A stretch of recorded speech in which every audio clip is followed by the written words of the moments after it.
ये प्रोग्राम है जहाँ हम प्रोग्राम का नाम मतलब कि क्वेश्चन हमारा ये है कि एक आपको प्रोग्राम बनाना है जिसमें आपको कुछ नंबर्स एंटर करने हैं। ठीक है, आपको कुछ नंबर एंटर करने पड़ेंगे और set of number, actually set of number का मतलब होता है कि बहुत सारे नंबर, जैसे कि 1 2 आपने एंटर किया, 4 एंटर कर दिया, -10 एंटर कर दिया, -15 एंटर कर दिया, 6 एंटर कर दिया।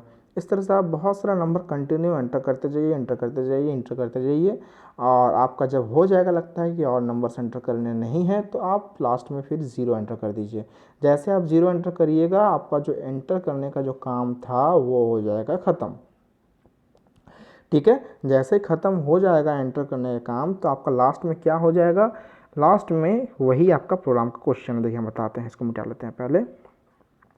यानी कि आपको क्वेश्चन का पहला पार्ट ये है कि आपको सेट ऑफ नंबर्स एंटर करने हैं बहुत सारे, और आपका जब नंबर एंटर करना ख़त्म हो जाएगा तो आप क्या एंटर करिएगा, आपको एंटर कर देना है 0। 0 एंटर करने से क्या हो जाएगा, आपका जो नंबर्स के एंटर करने का एक सिलसिला था, यानी कि एक क्रम था, एक सीरीज़ था कि आप नंबर एंटर कर रहे थे, वो एंटर करने का जो काम था वो ख़त्म हो जाएगा। उसके बाद आपको 3 काम करने हैं। पहला हो गया सम ऑफ नेगेटिव नंबर्स, जितना भी आपने नेगेटिव नंबर एंटर किया है उनका सम आपको अलग से निकालना होगा। फिर आपको निकालना होगा सम ऑफ पॉजिटिव इवन नंबर्स, और आपको अलग से फाइंड करना होगा कि sum of positive odd numbers. यानी कि आपको 3 काम यहाँ पर करने हैं। तो तीनों काम को करने के लिए आपको इफ़ एल्स का यूज़ करना पड़ेगा। ठीक है, इफ़ एल्स कंडीशन का यूज़ करना पड़ेगा। ओके, देखते हैं हम लोग आगे।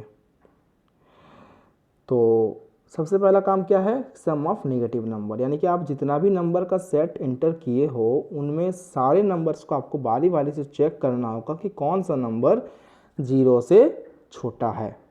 जो भी नंबर 0 से छोटा होगा वो आपका नेगेटिव होगा, और आप उन नंबर्स का सम निकाल लोगे और एक वेरिएबल के अंदर में स्टोर कर दोगे। राइट, अगला हमारा जो है ये आपको क्या चेक करना होगा कि कौन कौन सा नंबर पॉजिटिव बोला है ना, पी मतलब पॉजिटिव, तो कौन कौन सा नंबर 0 से बड़ा है, और साथ ही साथ कौन कौन सा नंबर 2 से डिवाइड होने के बाद रिमाइंडर 0 दे रहा है, क्योंकि आपको इवन है, ई मतलब इवन, तो पॉजिटिव के लिए हो गया ग्रेटर देन 0 चेक करना होगा, और उसी के साथ साथ ये भी चेक करना होगा कि कौन सा नंबर डिवाइड होने के बाद 2 के साथ रिमाइंडर 0 देगा, तो वो आपका इवन कहलाएगा, और जो 0 नहीं देगा वो आपका ऑड कहलाएगा।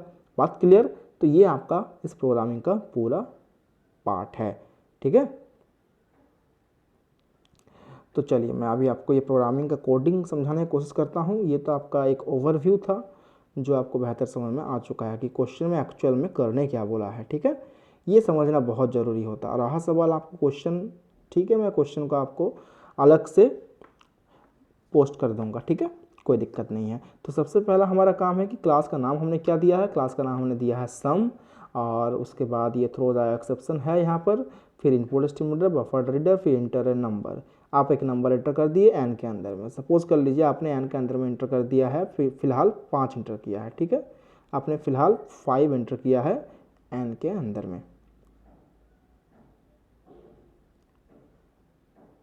कितना एंटर किया है आपने एन के अंदर में, एंटर किया है 5। चलिए ठीक है, अब आगे क्या बोल रहे हैं, आपके पास 3 वेरिएबल होना चाहिए। ऑब्वियस सी बात है, एक वेरिएबल होगा आपका सम ऑफ नेगेटिव नंबर निकालने के लिए, एक होगा सम ऑफ इवन नंबर निकालने के लिए, और एक होगा आपका सम ऑफ ऑड नंबर निकालने के लिए। राइट, तो ये तीनों काम करने के लिए आपके पास 3 अलग अलग वेरिएबल्स तो होने ही चाहिए। सही बात है, और तीनों वेरिएबल को आपको इनिशियलाइज कर देना है 0 के साथ, क्योंकि हम लोग जब भी कोई वेरिएबल लेते हैं तो उसे खाली छोड़ते नहीं हैं, उसके अंदर में एक वैल्यू स्टोर करते हैं। हालांकि ये सारे वेरिएबल्स इंटीजर हैं, तो हम लोग इसके अंदर में 0 स्टोर करेंगे। ठीक है, ओके। आगे हम लोग आगे का काम है लूप। लूप में क्या हो रहा है, ये फॉर लूप है। वाइल लूप का हम लोग एग्जांपल लास्ट क्लास में देख चुके थे, लेकिन हम लोग आज बात करते हैं फॉर लूप के बारे में। कोई विशेष दिक्कत नहीं है, वाइल लूप के बारे में भी बातें होंगी अगले वीडियोस में। ठीक है, तो हम लोगों का ये फॉर लूप स्टार्ट कहाँ से हो रहा है देख लेते हैं फटाफट। चलिए इसको हम लोग यहाँ से इसको इरेज कर देते हैं ताकि स्क्रीन क्लियर रहे, आपको उतारने में कोई दिक्कत ना हो जब आप उसको नोट्स बनाएंगे। हम लोग चले जाते हैं अपने नेक्स्ट पेज पे। तो हम लोग शुरू में क्या किए हैं, सबसे पहले हम लोग एन का वैल्यू ले लेते हैं। तो एन का वैल्यू हम लोग मान लेते हैं कि शुरू में 5 लिए हैं और कुछ वेरिएबल्स लिए हैं एस एन। इसके अंदर में हमने शुरू में 0 स्टोर किया है, फिर SE मतलब सम ऑफ इवन नंबर, इसके अंदर में भी 0 स्टोर किया है, फिर SO यानी कि सम ऑफ ऑड नंबर, इसके अंदर में भी 0 स्टोर किया है। ठीक है, अब आगे हम लोग कर रहे हैं, एक लूप चला रहे हैं जहाँ पर i का वैल्यू शुरू हो रहा है 1 के साथ, और i का वैल्यू चल कहाँ तक रहा है, i का वैल्यू चल नहीं रहा है। ये सबसे इंपॉर्टेंट पार्ट है इस लूप का। देखिएगा कि हम लोग यहाँ पर कंडीशन i को लेकर नहीं डाले हैं, कंडीशन डाले हैं n को लेकर के कि n not equal to 0। Loop कब तक चलेगा, लूप तब तक चलेगा जब तक कि n का वैल्यू 0 नहीं आता। हमने पहले बताया था ना कि जैसे आप n का वैल्यू यानी कि आप जो वेरिएबल है उसमें 0 डाल दोगे, वैसे आपका जो नंबर इंटर करने का काम है वो सब खत्म हो जाएगा। ठीक है, ओके, ये हम बताएंगे लास्ट में कैसे होगा। चलिए, n का वैल्यू जब तक 0 नहीं होगा तब तक हमारा लूप चलेगा। फिलहाल इसको एक्सेप्ट कर लीजिए, जान लीजिए कि ऐसा होता है। इसका पूरा तथ्य हम लास्ट में बताएंगे, पूरा एक्सप्लेनेशन। ठीक है, हाँ, आगे देखिए। इसके बाद क्या है कि i प्लस प्लस से i का वैल्यू एक एक स्टेप बढ़ाते जाएंगे हम लोग। ठीक है, ओके। अब इसके अंदर में क्या है, देखो कि सबसे पहले आपको मिल रहा है इफ़ n लेस देन 0। जो भी आपने नंबर एंटर किया है, सबसे पहले वाला नंबर, क्या वो 0 से बड़ा है? ऑब्वियसली बात है, ये 0 से बड़ा है। इसका मतलब कि सॉरी, यहाँ पर हम लोग का कोड है कि इफ़ n लेस देन 0, क्या हमारा n का वैल्यू 0 से छोटा है? तो बोलोगे सर फॉल्स, क्योंकि n का वैल्यू तो 0 से बड़ा है। अगर 0 से बड़ा हो गया तो क्या इसके अंदर वाला जो भी है काम करेगा? तुम बोलोगे सर नहीं करेगा। क्यों? क्योंकि जैसे ये वाला ट्रू होता तब ये काम करता, ये तो फॉल्स हो गया है तो ये भी तो काम करना बंद कर देगा। बात क्लियर हो गया? ओके, आगे देखो। तो ये जैसे ही काम करना बंद करेगा तो हमारा कंट्रोल कहाँ चला जाएगा? कंट्रोल चला जाएगा अगले वाले के पास, यानी कि एल्स इफ के पास चला जाएगा।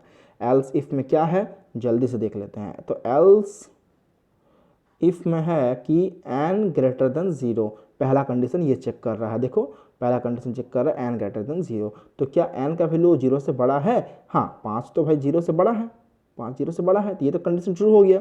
अब इसके बाद देखिए एंड यानी कि डबल एंड, इसको बोलते हैं लॉजिकल एंड कहते हैं इसे हम लोग। ठीक है, तो लॉजिकल एंड का काम क्या होता है कि अगर मेरे पास 2 सेट ऑफ कंडीशंस हैं और बीच में अगर लॉजिकल एंड लगा रहता है तो क्या करते हैं कि दोनों ही कंडीशन को ट्रू होना पड़ेगा उस इफ कंडीशन को एग्जीक्यूट करवाने के लिए। यही होता है नियम कि अगर बीच में डबल एंड यानी कि लॉजिकल एंड लगा रहता है तो दोनों ही कंडीशन को ट्रू होना पड़ेगा, तब जाकर के ये इफ वाला कंडीशन एग्जीक्यूट करेगा।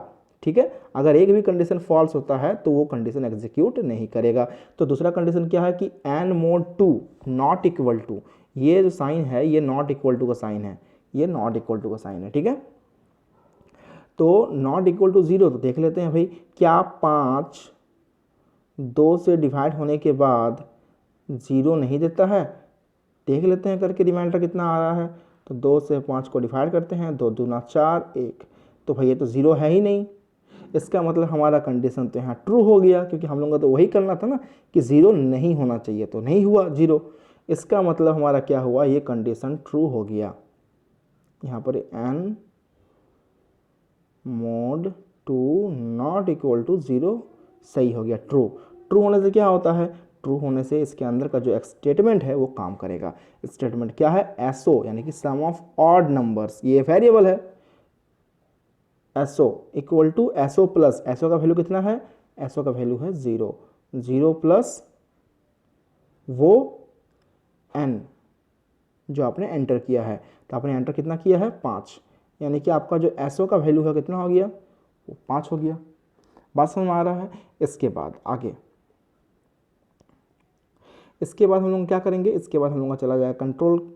जैसे ये वाला एग्जीक्यूट कर गया ना, वैसे ही ये वाला एग्जीक्यूट नहीं करेगा, और ये करेगा ही नहीं एग्जीक्यूट, क्योंकि इफ़ कंडीशन में यही होता है कि अगर पहला वाला फॉल्स होता है तब दूसरा वाला एग्जीक्यूट करता है। अगर पहले ही वाला एग्जीक्यूट कर गया है तो दूसरा वाला काम करेगा ही नहीं। और बात समझ में आ रहा है? इसका मतलब ये नहीं कि आप बोलोगे सर एल्स इफ के ये वाला हो गया अब इसके पास जाएगा, नहीं जाएगा, इसके पास खत्म हो गया काम वहीं पर ही।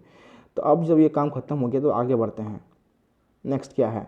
तो देखिए नेक्स्ट हम लोगों का है, जैसे ये हम लोगों का तो ये वाला काम करेगा नहीं, हम वो बोल दिया क्योंकि ये वाला सही है हमारे लिए। ठीक है, तो ये काम नहीं करेगा। जैसे काम नहीं करेगा तो क्या आएगा? फिर से एक मैसेज आएगा हमारे पास कि इंटर नेक्स्ट नंबर, यानी कि अगेन हम लोगों क्या बोल रहा है कि अब आप फिर से एक काम करिए, फिर से आप n का वैल्यू डालिए। आप तो 5 डाले थे पहले, अब फिर डालिए। मान लीजिए आपने डाल दिया -10, ठीक है, आपने डाल दिया -10 डाल दिया, ठीक है। तो चलिए -10 डाल दिया आपने। अब -10 डालने के बाद क्या होगा, -10 डालने के बाद आपका फिर यहाँ पर चला आया कंट्रोल इसके पास, ये वाला ब्रैकेट के पास। तो ये ब्रैकेट किसका है, ये ब्रैकेट है फॉर लूप का। तो फॉर लूप का ब्रैकेट जैसे आएगा तो क्या वो बाहर निकलने देगा, तुम बोलोगे सर नहीं देगा। तो कहाँ भेज देगा उसको भेज देगा आई के पास। आई का वैल्यू एक स्टेप और बढ़ जाएगा, यानी कि अगली बार हमारा आई का वैल्यू कितना हो जाएगा, आई का वैल्यू नेक्स्ट टाइम हमारा हो जाएगा 2, ठीक है। और यहाँ पर फिर चेक करें क्या एन का वैल्यू जो आपने नया एंटर किया है वो 0 के बराबर है क्या, तो चेक कर लीजिए। ये वैल्यू तो 0 के बराबर नहीं है, ये वैल्यू तो 0 के बराबर है ही नहीं एकदम, ठीक है। यानी कि हमारा ये वाला कंडीशन फिर ट्रू हो गया, तो लूप के अंदर चला आएगा। तो हमारा एन का जो वैल्यू है वो तो -10 है, तो जो कि 0 तो नहीं है, एग्जैक्टली 0 तो नहीं है, तो -10 है, -10, यानी कि कंडीशन सेटिस्फाइड हुआ। कंडीशन से सेटिस्फाइड हुआ तो हमारा कंडीशन सेटिस्फाई होने के बाद कहाँ घुस जाएगा, कंडीशन सेटिस्फाई होने के बाद हमारा लूप के अंदर चला आएगा। लूप के अंदर में क्या सबसे पहले मिल रहा है उसको, लूप के अंदर सबसे पहले मिल रहा है if condition. If n is less than 0, क्या n का वैल्यू 0 से छोटा है, ऑब्वियस सी बात है, -10 इज़ लेस देन 0, तो ये वाला हमारा हो जाएगा, इस बार हमारा ये हो जाएगा ट्रू, ठीक है। अभी तक हमारा सम ऑफ ऑड जो था वो कितना आ चुका था, ये 5 आ चुका था, इसको याद रखिएगा अच्छे से, है ना। अब चलिए, अब हमारा n का वैल्यू ये तो सही हो गया, तो इसके अंदर में क्या स्टेटमेंट है, इसके अंदर में स्टेटमेंट है Sn = Sn + n, ठीक है, Sn = Sn + n। तो Sn = Sn का वैल्यू कितना है, Sn का वैल्यू है 0 + n, n का वैल्यू कितना था -10, तो कितना हो जाएगा इसका वैल्यू 0 + -10 प्लस माइनस हो जाएगा, तो 0 - 10 -10 हो जाएगा हमारा। Sn का नया वैल्यू कितना हो गया, Sn का नया वैल्यू हमारा हो गया -10, बात क्लियर। और यहाँ पर SO का यानी कि सम ऑफ ऑड का, इसका नया वैल्यू कितना है 5। चलो हम लोग बढ़ते हैं आगे। जैसे ये वाला ट्रू हो गया तो क्या ये एग्जीक्यूट करेगा, ये वाला नहीं करेगा, ये भी नहीं करेगा। तो जैसे ये सब नहीं करेगा एग्जीक्यूट, तो हमारा कंट्रोल कहाँ पर चला आएगा, हमारा कंट्रोल चला आएगा सीधा इंटर नेक्स्ट नंबर के पास। जैसे ये वाला कंट्रोल आएगा, मान लीजिए आपने फिर से n का वैल्यू डाल दिया अब 0, क्या डाल दिया आपने, n का वैल्यू 0 डाल दिया। जैसे ही आप n का वैल्यू 0 डालोगे तो उसके बाद क्या होगा, इसके पास कंट्रोल आएगा, इस ब्रैकेट के पास। यह ब्रैकेट क्या करेगा, उसको भेज देगा, कंट्रोल कहाँ भेज देगा, कंट्रोल भेज देगा ऊपर i++ के पास। तो i++ का मतलब कितना हो जाएगा, i का वैल्यू हो जाएगा इस बार 3, बात क्लियर। चलिए आगे, 3 होने के बाद क्या चेक करेगा, क्या n का वैल्यू 0 के बराबर नहीं है, चेक करते हैं क्या भाई n का वैल्यू तो 0 है, मतलब ये वाला कंडीशन फॉल्स हो गया। जैसे ये कंडीशन फॉल्स होगा तो ये पूरा लूप खत्म हो जाएगा। ये पूरा लूप जैसे खत्म होगा तो हमारा कंट्रोल कहाँ चला जाएगा, कंट्रोल चला जाएगा सीधा लूप के बाहर। लूप के बाहर 3 स्टेटमेंट प्रिंट है, 1 2 3। क्या प्रिंट है सबसे पहले, सम ऑफ नेगेटिव नंबर। तो जल्दी बताइए सम ऑफ नेगेटिव नंबर कितना है, सम ऑफ नेगेटिव नंबर -10 है, यानी कि स्क्रीन पे प्रिंट हो जाएगा sum of negative number = -10, sum of negative number = -10। और दूसरा में क्या है, फिर हम लोगों का एक मैसेज क्या है कि sum of positive even numbers. Positive even numbers क्या हमारा आया है, नहीं आया है, हम तो लिए ही नहीं थे नंबर, इसका मतलब इसका वैल्यू कितना रहेगा, इसका वैल्यू 0 ही रहेगा। और सम ऑफ पॉजिटिव ऑड नंबर्स, ये कितना आया हमारा, ऑड नंबर्स हमारा आया है 5, ये हो जाएगा स्क्रीन पर प्रिंट।